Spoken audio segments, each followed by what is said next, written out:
mali po bang magpalakpakan ng mga tao pagkatapos ng final blessing ng misa? Hi Father, ako po si Rihanna Samiliano Inigo. Ako po ay isang usheret mula sa Holy Family Parish na nag-aaral sa San Bartolome High School, grade 10. Ang katanungan ko lang po, ay mali po bang magpalakpakan ng mga tao pagkatapos ng final blessing ng misa? Thank you po, Father. Isang magandang araw po sa inyong lahat. Ako po si Father Alan Samonte ng Ascension of the Lord Parish dito po sa Lagro. Iniimbitahan ko kayo dito sa aming parokya. Ito na ho ang bago kong parokya bilang isang pura paroko. Itong topic na to ng pagpalakpak, sa totoo parang akin na ho, opinion ko lang to parang ang dami kong dapat ibang problemahin sa ating pananampalataya kaysa pagpalakpak. Pero anyway, nakakatuwa na tamang-tama naman. Mga some weeks back, meron ho akong napanood na video na ginawa ni Father Migs. Kaya Father Migs, i-quote kita dito, ha? No, na yung sasabi mo, you can quote me. Pero ang ganda kasi nung paliwanag niya.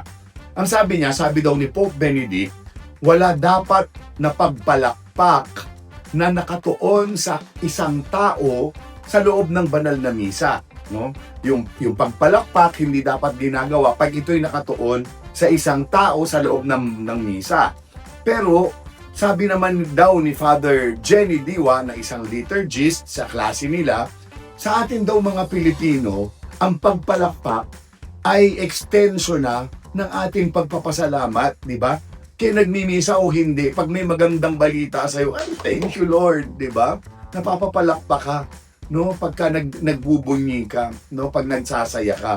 Kaya nga, pag sinabi, tapos na ang ating misa, humayok kayo, tapos sasagutan, salamat sa Diyos. Nagpapasalamat ka, at dahil doon, parang kasama ng pagpapasalamat mo ay pagpalakpak. Pero hindi naman pinapalakpakan doon yung pare, kasi kahit yung pare, pumapalakpak din, hindi ba? So pag ito ay nakatuon sa Diyos, so sabi niya, at ako din, yun din ang pananaw ko, sa tingin ko wala namang problema. Sabi nga niya, ang mas may problema, halimbawa pumalakpak ang mga tao, tapos ikaw ayaw mong pumalakpak.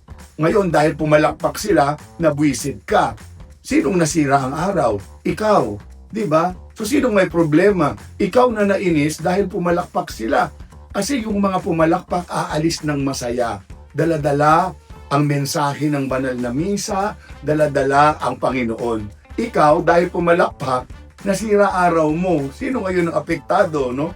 Nakakatawa yung paliwanag ni Father Mix, pero totoong totoo, hindi ba? Minsan sila, ako naman, ito naman yung sa akin, hindi ba? Parang sinasabi kasi nila, ba't ka daw papalakpak sa pagkamatay ng Panginoon? Pero di ba, usap ko ba nadinig yun, no? We are the children of Easter morn, di ba? Tayo yung mga anak ng muling pagkabuhay. Hindi naman nanatiling patay si Jesus. Muli siyang nabuhay, at kung isang mahal mo sa buhay, Diyos ko, muling nabuhay, di ka ba mapapapalakpak? Di ba? Yun lang ho yung saga ng akin. Pero at the end of the day, alam nyo, sa totoo, ang pakiramdam ko, hindi siya dapat issue. Mas maraming ibang dapat na pagtuunan ng pansin sa simbahan, higit kaysa pagpalakpak. Yun ho ang saga ng akin. Salamat!